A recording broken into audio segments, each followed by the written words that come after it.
যাকে ইচ্ছা তাকে ইলেকশন কমিশনে বসাইতে পারবেন না, যাকে ইচ্ছা তাকে বাংলাদেশ ব্যাংকে বসাইতে পারবেন না, যাকে ইচ্ছা তাকে দুর্নীতি দমন কমিশনে বসাইতে পারবেন না, যাকে ইচ্ছা তাকে বিচারক বানাইতে পারবেন না, যাকে ইচ্ছা তাকে বাংলাদেশের প্রধান হিসাব নিরীক্ষক বানাইতে পারবেন না, যাকে ইচ্ছা তাকে রাষ্ট্রীয় প্রতিষ্ঠানের বড় দায়িত্ব দিতে পারবেন না। যদি দিতে হয়, আমরা নিয়ম করেছিলাম, এখানে সরকারি দল বসবে, বিরোধী দল বসবে, তৃতীয় পক্ষ আসবে, তিন পক্ষ মিলে তার ব্যাকগ্রাউন্ড চেক করবে, লোকটা উপযুক্ত কিনা, যোগ্য কিনা, সৎ কিনা, দক্ষ কিনা। এই সবাই মিলে যখন একমত হবে, তাকেই আমরা বাংলাদেশ ব্যাংকের গভর্নর বানাইতে পারবো। বিএনপির জন্ম হয়েছে ক্ষমতায় থেকে ৭৮ সালে, সেপ্টেম্বর মাসে বিএনপির জন্ম হয়েছে ১৯৭৮ সাল। আজকে তো খুব জনগণের কথা বলেন, কিভাবে ক্ষমতায় থেকে পার্টির জন্ম দিয়েছেন, এটা বিএনপি ছাড়া এর চাইতে বড় উদাহরণ বাংলাদেশে আর দ্বিতীয়টা নাই। আজকে আপনারা এনসিপির লোকদেরকে ঠাট্টা মস্কারি করেন, আপনাদের জন্ম হয়েছিল কিভাবে?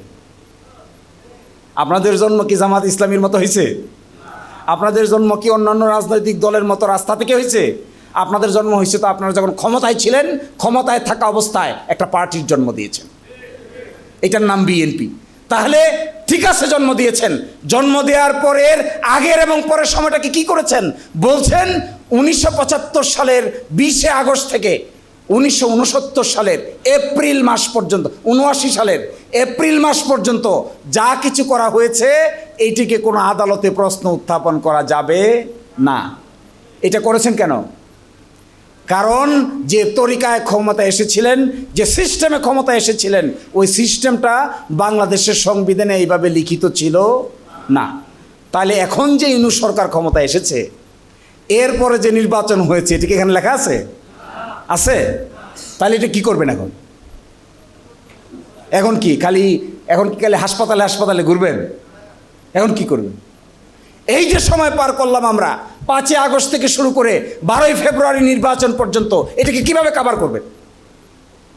কিভাবে এটাকে বৈধতা দিবেন? কে দিবে বৈধতা? কিভাবে তার সমাধানে পৌঁছবেন? এই সমাধান কিভাবে পৌঁছা যায়? সবচাইতে টেকসই সমাধান খুঁজতে গিয়ে আমরা সকলে মিলে একমত হলাম যে এই প্রশ্নটা সংবিধানে সরাসরি না ঢুকিয়ে আমরা জনগণকে জিজ্ঞাসা করি। তার নাম হলো গণভোট। ধরেন বাংলাদেশের সংসদে আইন পাশ হলো যে গাজীপুর সিটি কর্পোরেশনে এখন থেকে আর নির্বাচন হবে না, সরাসরি মেয়রকে মনোনয়ন দেওয়া হবে। সংসদ যদি এরকম আইন পাশও করে, সুপ্রিম কোর্টে আপনারা গিয়ে যদি রিট পিটিশন করেন, শুনানি হবে। এই ধরনের অযৌক্তিক আইন পাশ করার কারণে, জনগণের ভোটাধিকার কেড়ে নেওয়ার কারণে, এই মনোনয়ন করার জন্য যে আইন হবে, এই আইনটাকে সুপ্রিম কোর্ট অসাংবিধানিক ঘোষণা করে দিতে পারে। এই আইন করছে কে? এই আইন বানাইছে কে? তো কোথায় গেল ক্ষমতা? প্রাইম মিনিস্টারের ক্ষমতার তো শেষ নাই, এমপি মন্ত্রীদের ক্ষমতার তো শেষ নাই, কিন্তু এই সংবিধান ভায়োলেট করে যদি কোনো সিদ্ধান্ত নেন, তাহলে সুপ্রিম কোর্ট এটা বলে দিবে এটা অসাংবিধানিক। গত পরশুদিন দেখবেন এক মামলার রায় হয়েছে, পঞ্চদশ সংশোধনী। হাসিনার সরকারের আমলে সংবিধান সংশোধন করেছিল, 15তম সংশোধনী। সুপ্রিম কোর্ট বলে দিয়েছে ওই কেয়ারটেকার গভর্নমেন্টকে বাতিল করে যে আইন সংসদ পাশ করেছে, এই আইনটা নিজেই একটা অসাংবিধানিক আইন। তার মানে কি পার্লামেন্ট যা ইচ্ছা তা করতে পারে?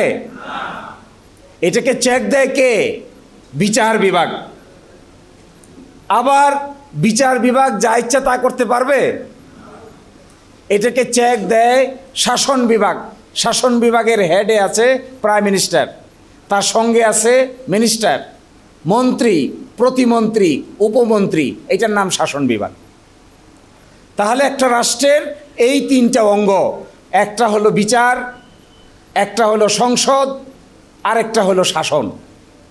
এই শাসন, এই বিচার, এই সংসদ, এইটা হলো একটা বিল্ডিংয়ের 3 কোণার পিলার।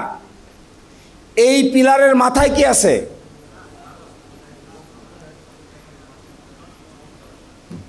এই 3 পিলারের মাথা, এই 3 পিলারের মাথা হইল এই সংবিধান। 3টা পিলার হইছে, এই 3টা পিলারের মাথা এটা দিছেন, এটার নাম সংবিধান।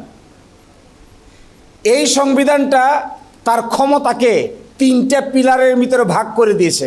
কিছু বলছে সংসদের ক্ষমতা, কিছু বলছে প্রধান বিচারপতি সহ বিচারালয়ের ক্ষমতা, আর কিছু বলছে প্রধানমন্ত্রী সহ শাসন বিভাগের ক্ষমতা। এই সংবিধানের উপরে কি আছে? এইটার উপর, এটা তো একটা কাগজ, এটা তো একটা হোয়াইট পেপার। এই হোয়াইট পেপারের উপরে কি? জনগণ। এই হোয়াইট পেপারের উপরে কি? জোরে বলেন, এই হোয়াইট পেপারের উপরে কি? জনগণের পরে কে? এই সংবিধান। সংবিধানের পরে কি? 3টা পিলার। তাহলে সবার উপরে কে? জনগণের পরে সংবিধান, তার নিচে পৃথিবীর তাবৎ গণতান্ত্রিক রাষ্ট্রে, দুনিয়ার যত গণতান্ত্রিক রাষ্ট্র আছে সব রাষ্ট্রের স্ট্রাকচার আমি যা বললাম 3 ভাগে ভাগ হয়। তার উপরে সংবিধান থাকে, তার উপরে জনগণ থাকে। এইটার নাম হল গণতান্ত্রিক শাসন ব্যবস্থা। কিতাবে তো অনেক কঠিন কঠিন কথা লেখা আছে, বাস্তবে বুঝবেন কি করে? প্রাইম মিনিস্টার, আপনি দেখবেন প্রাইম মিনিস্টার যদি পদত্যাগ করে যায় তাহলে আর মন্ত্রীর কোনো পদত্যাগ লাগে না। কালকে সকালে প্রাইম মিনিস্টার পদত্যাগ করে গেছে, এখন অর্থমন্ত্রীকে আলাদা করে পদত্যাগ করতে হবে? কান টানলে ও কান টান দিবেন, মাথা অটোমেটিক্যালি সামনের দিকে ঝুঁকে যায়। এইটার নাম হলো শাসন বিভাগ। এইটার আলাদা পদত্যাগের দরকার নাই, এটা পুরাটা একটা বডি, একটাকে ছাইরে আর একটা চলবে না। প্রাইম মিনিস্টার মিনিস্টারের দায়িত্ব প্রাইম মিনিস্টারকে নিতে হবে। এ ভালো করলেও নিতে হবে, এ খারাপ করলেও নিতে হবে, কারণ একটা বডি এটা। এখন প্রশ্ন এসে দেখেন 5 আগস্ট কি করেছে?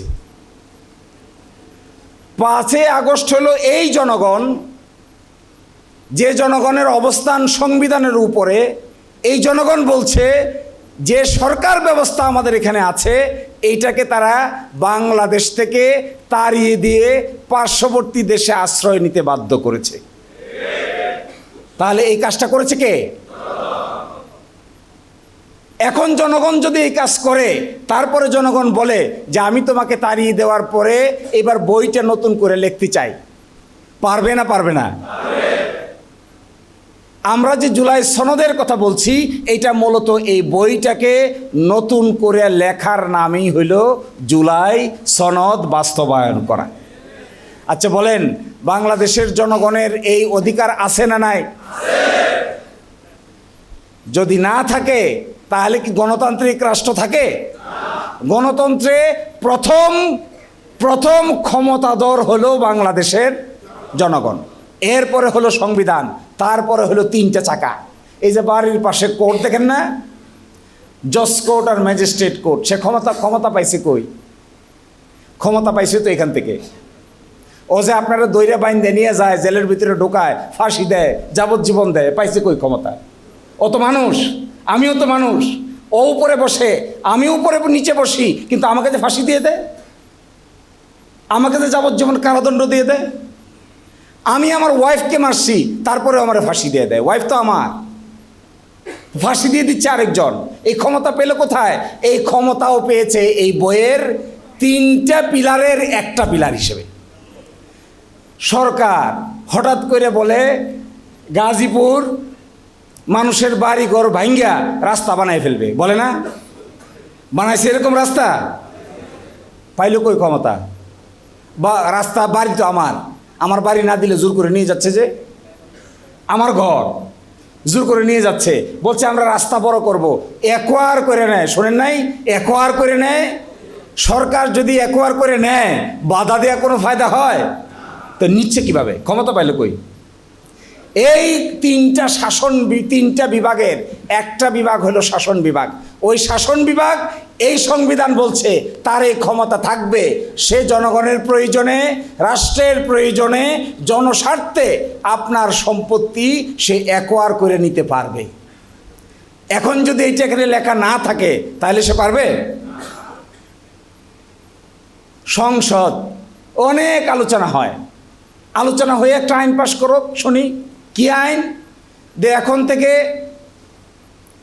উত্তরাধিকার আইনে সন্তানদের মধ্যে ছেলেরা পাবে 1 ভাগ আর মেয়েরা পাবে ওই 1 ভাগের হাফ ভাগ। এখন সংসদ গিয়ে বলুক যে না, সবাই সমান পাবে। আপনি দেখবেন এরকম আইন যদি পাশ করে বাংলাদেশের সুপ্রিম কোর্ট ওই আইনকে অসাংবিধানিক ঘোষণা করে দিবে। তাহলে সংসদের ক্ষমতা লিমিটেড, সরকারের ক্ষমতা লিমিটেড, বিচার বিভাগের ক্ষমতা লিমিটেড, একমাত্র আনলিমিটেড ক্ষমতার মালিক হলো বাংলাদেশের জনগণ। সেই বাংলাদেশের জনগণ 5 তারিখে সরকারকে বিদায় করছে। বিদায় করে বলছে অতীতে যে সিস্টেমে চলছি এই সিস্টেমে পরিবর্তন চাই। সেই পরিবর্তনের নাম হলো এই সনদ বইটা। এখানে কি লেখা আছে দেখেন, 2-4টা এক্সাম্পল দিলে বুঝতে পারবেন। এখানে 84টা সংস্কারের কথা বলা আছে, 84। এই 84-র ভিতরে 47টা হলো সংবিধান সংশোধন হবে, 37টা হলো সংবিধান সংশোধন ছাড়া সরকার বিভিন্ন আদেশ দেয়া করবে। এই 47টার ভিতরে কি আছে? 1 নম্বর, বাংলাদেশের সংবিধানের মূল নীতি কি হবে তা পরিবর্তিত হবে। 2 নম্বর, বিরাট পরিবর্তন, 5-10 বছরের বেশি কেউ বাংলাদেশের প্রধানমন্ত্রী থাকতে পারবে না। সারা জীবন প্রধানমন্ত্রী থাকতে চান? এটা কোনো ভদ্রলোকের কথা? 5-10 বছর প্রধানমন্ত্রী আছে একজন, শেষ, বাস। নতুন লোক আসবে, নতুন লোক দেশ চালাবে, নতুন চিন্তা চেতনার লোক আসবে, নতুন যোগ্যতম লোক আসবে, আধুনিক লোক আসবে, দেশ পরিচালনা করবে, টকবকে তরুণ হবে। এইটাকে বলছি আমরা পরিবর্তন। তো এখন আপনি একাই 20 বছর প্রধানমন্ত্রী থাকবেন আর বাকিরা সকলেই বসে আঙ্গুল চুষবে নাকি? কেন? একটা কৃষকের ছেলে কি প্রাইম মিনিস্টার হওয়ার স্বপ্ন জাগতে পারে না? একজন সাধারণ শিক্ষিত, একজন মাদ্রাসায় শিক্ষিত আলেম, তারও প্রধানমন্ত্রী হওয়ার সুযোগ থাকতে হবে। আবার একজন ইংরেজি শিক্ষিত লোকেরও প্রধানমন্ত্রী হওয়ার সুযোগ থাকতে হবে। কেন? এটা কি প্রধানমন্ত্রী কে হবে আর কে হবে না, এটা কি আমার, আপনার, আমাদের কারো বাবার সম্পত্তি? এই দেশ তো সবার। দেশ যদি সবার হয়, আমরা বলেছি যেহেতু পারিবারিক ব্যবস্থা এই দেশে চালু হয়েছে, আইদার এই দল আর না হলে এই দল, আর না হলে এই পরিবার আর না হলে ওই পরিবার। কেন বাংলাদেশের লোক নাই? নাই লোক? বাংলাদেশের একজন টকবকে যুবক যদি মানুষটাকে সাপোর্ট করে, সে কেন প্রধানমন্ত্রী হতে পারবে না? 20 বছর আছে বা শেষ, 10 বছর চলে যাবেন, আরেকজন আসবে, আপনি হাসতে হাসতে চলে যাবেন, আমি হাসতে হাসতে চলে যাব, আরেকজনকে বসিয়ে দিয়ে যাব। That's good, that is what is democracy. এভাবেই ডেমোক্রেসি হয়। আমি সারা জীবনে রাস্তায় এমনভাবে চেয়ারকে ধরছি, আমি চেয়ারকে ছাড়ি কিন্তু চেয়ার আমারে ছাড়তে চায় না। এটা সুপার গ্লুর মতো। এমন এক চেয়ারের ভিতরে বসছে, সুপার গ্লুতে লাগিয়ে গেছে নিচে দিয়ে। এখন সুপার গ্লু ছাড়াইতে গেলে চেয়ার আর কাপড় কোনটা ছিঁড়বে আর কোনটা থাকবে? এইটা কোনো সুস্থ মানুষের কথা না। দেখেন, আমরা এগ্রি করেছিলাম যে বাংলাদেশের সংসদটা এখন যেভাবে সেইভাবে থাকবে না। কিভাবে হবে? এইটার 2 ভাগ হবে। 1 ভাগের নাম হবে উচ্চকক্ষ, আর 1 ভাগের নাম হবে নিম্নকক্ষ। উচ্চকক্ষ কিভাবে গঠিত হবে? উচ্চকক্ষ গঠিত হবে সারা বাংলাদেশের রাজনৈতিক দলগুলা যে ভোটে অংশগ্রহণ করবে, যে যত % ভোট পাবে তিনি অতটা সিট পাবেন। আর নিম্নকক্ষ সাধারণ নির্বাচনে সিটের আনুপাতিক হারে গঠিত হবে। যেমন এইবার 300 সিটের ভিতরে জামায়াতের লোকেরা সবাই মিলে 78টা সিট পেয়েছে, ভোট পেয়েছে প্রায় 40 ভাগ। নিম্নকক্ষের সদস্য সংখ্যা হবে 350, উচ্চকক্ষের সদস্য সংখ্যা হবে 100। এই 100 কিভাবে হবে? নিম্নকক্ষে যে দল যত % ভোট পাইছে সেই দল 100 সিটের তত % পাবে। তাহলে 100 সিটের ভিতরে কেউ যদি 40 ভাগ ভোট পায়, সে কটা পাবে? 40টা পাবে। কেউ যদি 60 ভাগ ভোট পায়, সে কটা পাবে? 60টা ভোট পাবে। তাহলে নিচের কক্ষে আপনি পেয়েছেন 78টা, আপনি 40 ভাগ ভোট পেয়েছেন, আপনি উচ্চ কক্ষে পাবেন 40টা। এবং এটাও বলা হলো নিচের কক্ষে 2 জন ডেপুটি স্পিকার হবে, একজন হবে সরকার থেকে, আরেকজন হবে বিরোধী দল থেকে।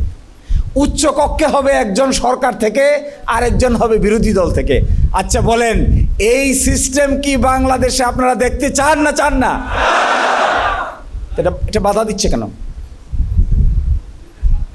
কি জন্য? এটা এতগুলো মানুষ মৃত্যুবরণ করলো, জীবন দিল, রক্ত গেল, রাস্তায় মরল, শিশুরা মরল, সবজি বিক্রেতা মরল, বাড়িতে বসে শিশু জানালার গুলি খেয়ে মরল, হেলিকপ্টারের গুলি খেয়ে, স্নাইপার দিয়ে গুলি করে মানুষদেরকে মারা হলো, পাখির মতো মারা হলো।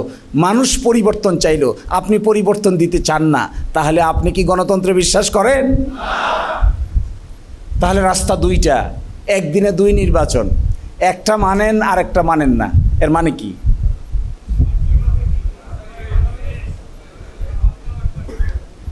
ততটুক মানেন যতটুক নিজের পক্ষে যায়, আর ওইটা মানেন না যেটা আপনার পক্ষে যায় না। এটার নাম হলো বিচার মানি, কিন্তু তাল গাছটা আমার। 42% লোকের ভোট যদি পেয়ে থাকেন, আর 70% লোক যদি গণভোট দিয়ে ভোট দিয়ে থাকে, হা ভোট, তাহলে ভোটের পার্সেন্টেজে কোনটা বেশি হইল? গণভোট বেশি হলো না? তো আপনারাই তো বলেন জনগণের সরকার, আপনারাই বলেন আমাদের দল হলো জনগণের দল। কি 70% লোক কি জনগণ না? জনগণ না? আমার ধারণা বাংলাদেশে বিএনপি করে কিংবা ধানের শীষে ভোট দিয়েছে, তাদের একটা বড় অংশের মানুষ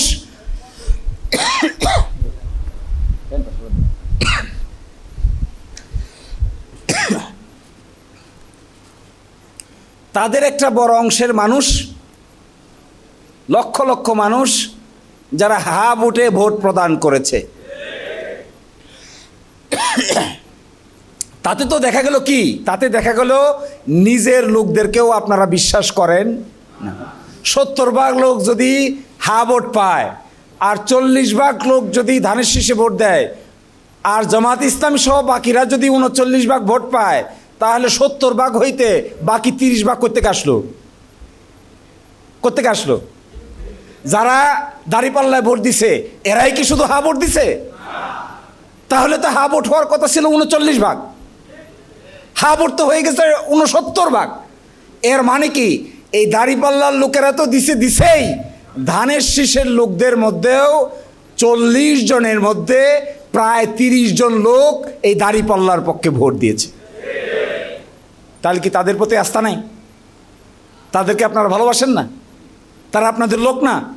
বলে দেন যে তারা আপনাদের লোক না, তাও তো বলছেন না। আচ্ছা বলেন, আমরা বলেছিলাম যে যদি গণভোটে হা হয় তাহলে কি হবে? কোন জায়গায় ওনারা মানে না? দেখেন, যদি গণভোটে হা হয় তাহলে বাংলাদেশের সংসদের দুইটা কাজ হবে। একটা কাজ হবে এখন যেটা করতেছে এই কাজ, বাজেট পাস করবে, বিতর্ক করবে, আইন পাস করবে, এটা একটা কাজ। আর আরেকটা কাজ কি হবে? আরেকটা কাজ হবে একটা সংবিধান সংস্কার পরিষদ গঠিত হবে, যে পরিষদের দায়িত্ব হবে 180 দিনের ভিতরে এই যে জুলাই সনদে অন্তর্ভুক্ত বিষয়গুলো তারা পাশ করবে। পাশ করার পরে 180 দিন পরে ওই সংসদের দ্বিতীয় কাজটা অটোমেটিক বিলুপ্ত হয়ে যাবে। আপনারা দেখেন নাই, আমাদের চোখের সামনে মাকড়সা তার বাচ্চা জন্ম দেয়, কিন্তু মাকড়সা কি বেঁচে থাকে?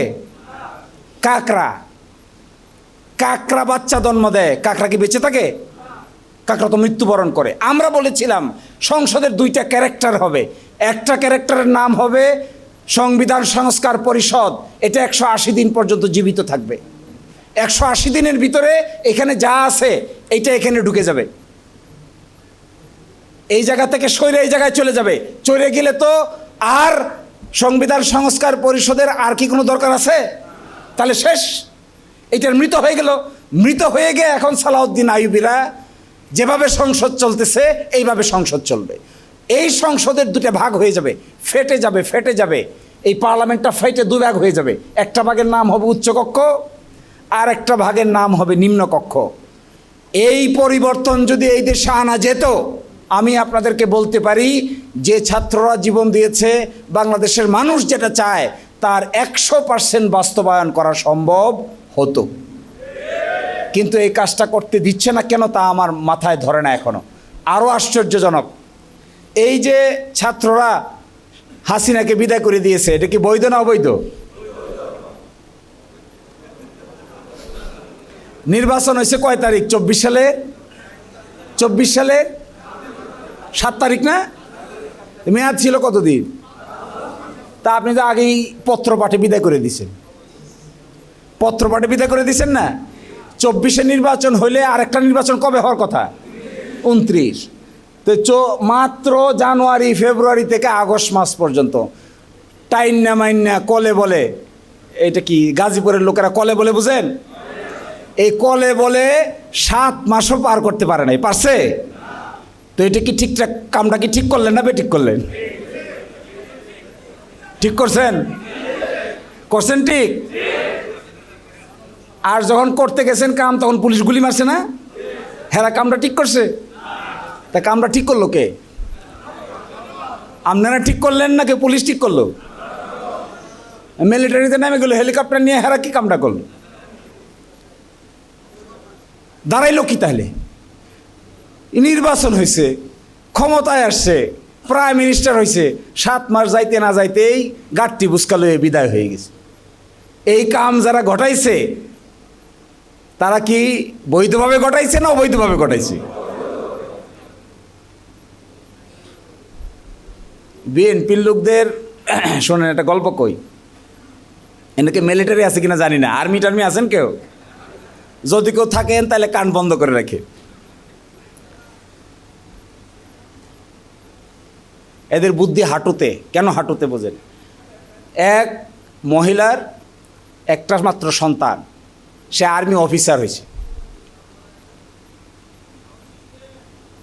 ক্যাপ্টেন হয়ে গেছে। আর্মির নিয়ম হইল ক্যাপ্টেন হইলে বিয়ার পারমিশন দেয়।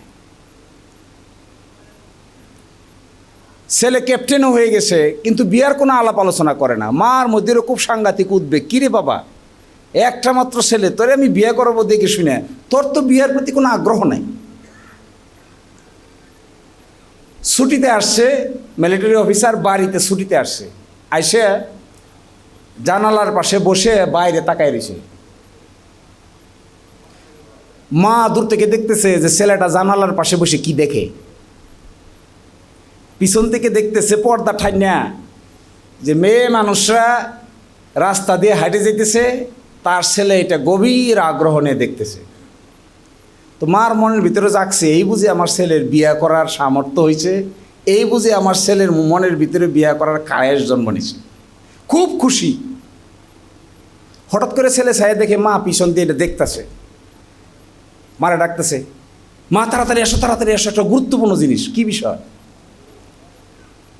এই যে দেখো রাস্তা দিয়া 3টে মেয়ে মানুষ হাইটে যেতেছে, কি সুন্দর করে হাইটে যেতেছে, একজনের পায়ের আগে আরেকজনের পা ফেলে না, মিলিটারির মতো হাইটে যেতেছে। তো মা মনে করছে, কিরে আমি তো ভাবছিলাম তোমার ভিতরে মনে হয় বিয়ে করার আগ্রহ জন্ম নিছে।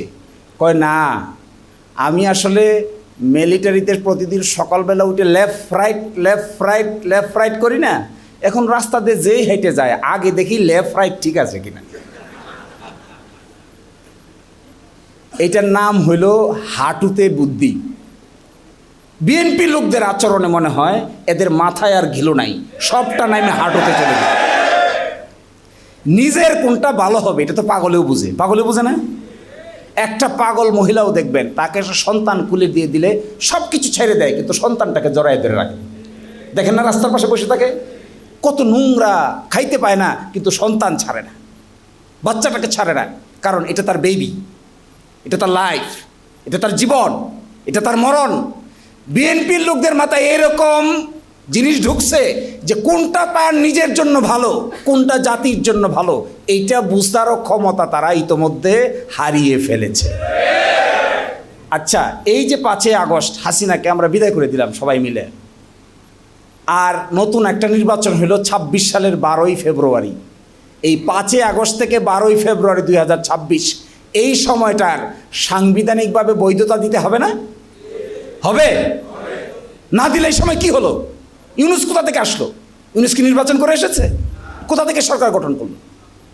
এই সরকার নির্বাচিত সরকার না হয়েও ইউনূসের নেতৃত্বে যে অন্তর্বর্তীকালীন সরকার হয়েছে, তারপরে যে নির্বাচন হয়েছে, তারপরে যে গণভোট হয়েছে, এখন যে সরকার গঠন করেছেন, যদি তার সঠিক বৈধতার প্রশ্নে সঠিক সিদ্ধান্ত না দিতে পারেন, আজ থেকে 15-20 বছর পরে গণেশ উল্টে গেলে আপনারা নিজেরাও পালিয়ে পথ খুঁজে পাবেন না। এই জন্য আমি মাঝে মাঝে মনে করি, যে মানুষ নিজের ভালোও বোঝে না, এটার নাম কি? এই পাগল বানানের সঙ্গে পয়াকার নাই, ফয়াকার। পাগল না, এটা নাম হলো পাগল। আশ্চর্য ব্যাপার। আমরা তাদের কি বলছি? আচ্ছা, আপনারা যারা বয়সে একটু বেশি আছেন, জিয়াউর রহমান সাহেব একবার ক্ষমতা আসছিল না? মনে আছেন আপনাদের? এগুলো নির্বাচন করে আসছিল কি তরিকায়?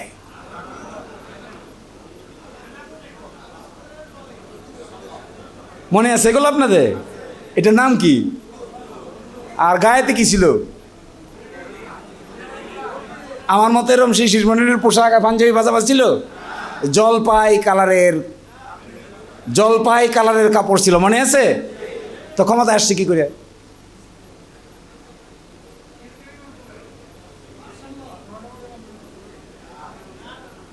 এই যে তিনি ক্ষমতায় আসলেন, 1969 সাল পর্যন্ত তিনি ক্ষমতায় ছিলেন। বিএনপির জন্ম হয়েছে ক্ষমতায় থেকে 78 সালে, সেপ্টেম্বর মাসে বিএনপির জন্ম হয়েছে, 1978 সাল। আজকে তো খুব জনগণের কথা বলেন, কিভাবে ক্ষমতায় থেকে পার্টির জন্ম দিয়েছেন, এটা বিএনপি ছাড়া এর চাইতে বড় উদাহরণ বাংলাদেশে আর দ্বিতীয়টা নাই। আজকে আপনারা এনসিপির লোকদেরকে ঠাট্টা মস্কারি করেন। আপনাদের জন্ম হয়েছিল কিভাবে? আপনাদের জন্ম কি জামাত ইসলামীর মতো হয়েছে? আপনাদের জন্ম কি অন্যান্য রাজনৈতিক দলের মতো রাস্তা থেকে হয়েছে? আপনাদের জন্ম হয়েছে তো আপনারা যখন ক্ষমতায় ছিলেন, ক্ষমতায় থাকা অবস্থায় একটা পার্টির জন্ম দিয়েছেন, এটার নাম বিএনপি। তাহলে ঠিক আছে, জন্ম দিয়েছেন, জন্ম দেওয়ার পরের আগের এবং পরের সময়টাকে কি করেছেন? বলছেন 1975 সালের 20 আগস্ট থেকে 1969 সালের এপ্রিল মাস পর্যন্ত, 79 সালের এপ্রিল মাস পর্যন্ত যা কিছু করা হয়েছে, এইটিকে কোনো আদালতে প্রশ্ন উত্থাপন করা যাবে না। এটা করেছেন কেন? কারণ যে তরিকায় ক্ষমতা এসেছিলেন, যে সিস্টেমে ক্ষমতা এসেছিলেন, ওই সিস্টেমটা বাংলাদেশের সংবিধানে এইভাবে লিখিত ছিল না।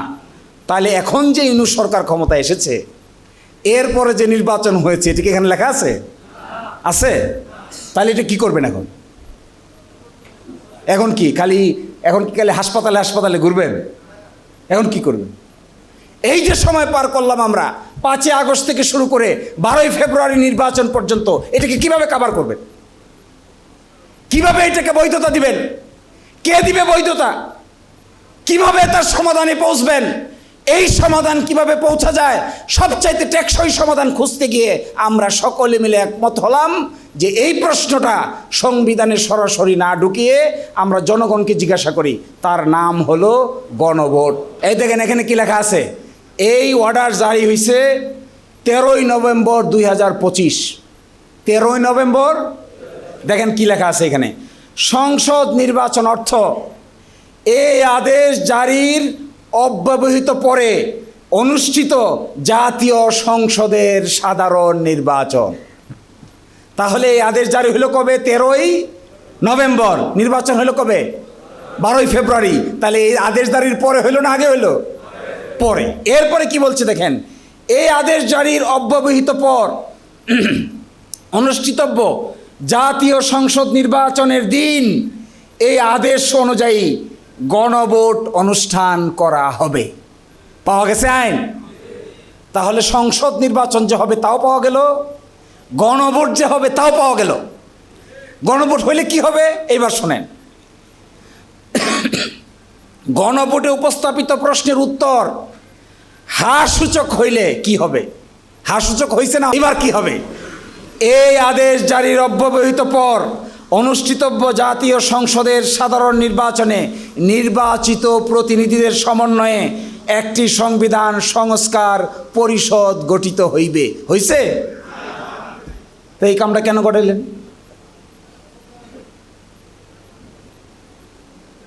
এইটা তো আমাদের গ্রামের ভাষায় বলে নিজের পায়ে নিজে কোরাল মারা। নিজের পায়ে নিজে কোরাল মারলে হাড্ডি থাকবে একটা? এটা তো কোরবানির গরুর হাড্ডির মতো কাটে ফেলবে। এরপরে দেখেন কি হবে, এই সংস্কার পরিষদ কি করবে? উক্ত নির্বাচনে নির্বাচিত প্রতিনিধিগণ একই সাথে জাতীয় সংসদের সদস্য হবেন এবং এই আদেশ অনুসারে সংবিধান সংস্কার পরিষদের দায়িত্ব পালন করিবেন। কয়টা দায়িত্ব হইল? একটা হলো সংসদের সদস্য, আরেকটা সংবিধান সংস্কার পরিষদ। এটা কয়দিন থাকবেন তাও বলে দিচ্ছে। এই পরিষদ প্রথম অধিবেশন শুরুর তারিখ থেকে 180 দিন কার্যদিবসের মধ্যে জুলাই জাতীয় সনদ ও গণভোট ফলাফল অনুসারে সংবিধান সংস্কার সম্পন্ন করিবে এবং তাহা সম্পন্ন করিবার পর পরিষদের কার্যক্রম সমাপ্ত হইবে। এখন নির্বাচনও হয়েছে, গণভোটও হয়েছে, বাকিটার মানে না। এটার নাম কি? গাজীপুর এটারে কি কয়? গাজীপুর এটারে কয় বাসা ভাড়া নেয় কিন্তু ভাড়া দেয় না। গাজীপুরের লোকদের বাসা অনেকে ভাড়া নেয়, দেয় না, আছে না এরকম? গার্মেন্টস শ্রমিকরা কারবারটা দেখে নির্বাচন অংশটুকু মানছে, গণভোটের অংশটুকু আর মানে না। আমি বলছি এইরকম আচরণ যদি কোনো জনগোষ্ঠীর সাথে করা হয়, সেই জনগোষ্ঠী আপনাকে দীর্ঘক্ষণ বিশ্বাস করবে না, হইতে পারে না। আপনি যত কথাই বলেন, যে মায়ের সন্তান হারিয়েছে সে কোথায়? আপনাকে যে মসনদে বসিয়েছে, এখনো যে পঙ্গু অবস্থায় পঙ্গু হাসপাতালে কাতরাচ্ছে, সে কি মনে করে?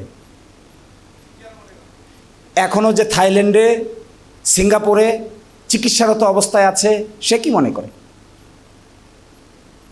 হাজার হাজার নারী পুরুষ, ছেলে মেয়ে, মাদ্রাসা স্কুল, টুপিওয়ালা টুপি ছাড়া, কাপড় চোপড় পরা কাপড় চোপড় অর্ধেক, কে স্কুল কে কলেজ কে ইংলিশ মিডিয়াম কে মাদ্রাসা, কোনো পার্থক্য ছিল না। হাজার হাজার মানুষ রাস্তায় নেমে এসে যে আকাঙ্ক্ষা প্রকাশ করলো, আপনি তাকে কলমের খোঁচায় ধ্বংস করে দিলেন। আপনার কপালও এর চাইতে বেশি ভালো কিছু থাকার কথা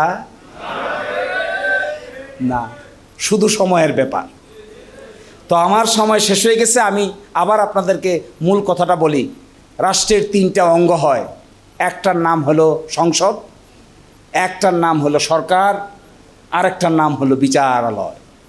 এই 3টার উপরে থাকে একটা সংবিধান, তারও উপরে থাকে একটা জনগণ। এই জনগণ চাইছে এটা ঠিক করতে, আপনি বাধা দিচ্ছেন, আপনারা বাধা দিচ্ছেন। জনগণ চাইছে এটাতে পরিবর্তন করতে, আপনি পরিবর্তনে বাধা দিচ্ছেন। যাকে ইচ্ছা তাকে ইলেকশন কমিশনে বসাইতে পারবেন না, যাকে ইচ্ছা তাকে বাংলাদেশ ব্যাংকে বসাইতে পারবেন না, যাকে ইচ্ছা তাকে দুর্নীতি দমন কমিশনে বসাইতে পারবেন না, যাকে ইচ্ছা তাকে বিচারক বানাইতে পারবেন না, যাকে ইচ্ছা তাকে বাংলাদেশের প্রধান হিসাব নিরীক্ষক বানাইতে পারবেন না, যাকে ইচ্ছা তাকে রাষ্ট্রীয় প্রতিষ্ঠানের বড় দায়িত্ব দিতে পারবেন না। যদি দিতে হয়, আমরা নিয়ম করেছিলাম, এখানে সরকারি দল বসবে, বিরোধী দল বসবে, তৃতীয় পক্ষ আসবে, 3 পক্ষ মিলে তার ব্যাকগ্রাউন্ড চেক করবে, লোকটা উপযুক্ত কিনা, যোগ্য কিনা, সৎ কিনা, দক্ষ কিনা। এই সবাই মিলে যখন একমত হবে, তাকেই আমরা বাংলাদেশ ব্যাংকের গভর্নর বানাইতে পারবো। এখন তো রাইতের অন্ধকারে যারে পছন্দ এর দিয়ে দেন, খোঁজ নিয়ে দেখা যায় তারা নিজেরাই ঋণ খেলাপি। কি হলো এটা? এটা তো হওয়ার কথা না। নির্বাচন কমিশন সচিবালয়, প্রধান নির্বাচন কমিশনার কাকে বানাবেন? প্রধান নির্বাচন কমিশনার মেরুদণ্ড না, এদিকেই তো নির্বাচন সব নিয়ে যায়, কয় সঠিক ভোট হচ্ছে। এটা দেখি নাই আমরা? 5% লোক ভোট দেয় নাই হাসিনার আমলে, 5% লোকেরা ভোট বাক্সে ভোট কাস্ট করে নাই। এমনকি এমন অনেক ভোটার সেন্টার ছিল যেখানে মানুষের পরিবর্তে 4 পা বিশিষ্ট প্রাণীরা লাইনে দাঁড়ায় থাকতো। দেখেন নাই আমরা এগুলো? আর ইলেকশন কমিশন সন্ধ্যাবেলা ঘোষণা দিত 40% ভোট কাস্ট হয়েছে। শোনেন না এটা? এখন কি করবেন তাহলে? এই যে আসতেছে উপজেলা নির্বাচন, এই যে সামনে আসতেছে ইউনিয়ন পরিষদ নির্বাচন, এই যে সামনে আসতেছে সিটি কর্পোরেশন নির্বাচন, এখন কি করবেন? মেরুদণ্ডহীন নির্বাচন কমিশনারদের দিয়া যদি নির্বাচন আয়োজন করেন, হাসিনার আমলের চাইতে ভালো কিছু উপহার দেওয়া সম্ভব নয়। আর যদি সত্যিকার অর্থে বাঘের বাচ্চাদেরকে বসাইতে পারেন, কে সরকার কে বেসরকার, কে বিরোধী দল কে সরকারি দল, এগুলো দেখার বিষয় না, ভোট সঠিকভাবে হইতেই হবে। আর এই ধরনের লোক না এসে যদি খালি শাড়ির আঁচলের নিচে জায়গা খুঁজে এই ধরনের চাটুকারদেরকে বাইর করেন, তাহলে কি দেশে সঠিক নির্বাচন করা সম্ভব হবে?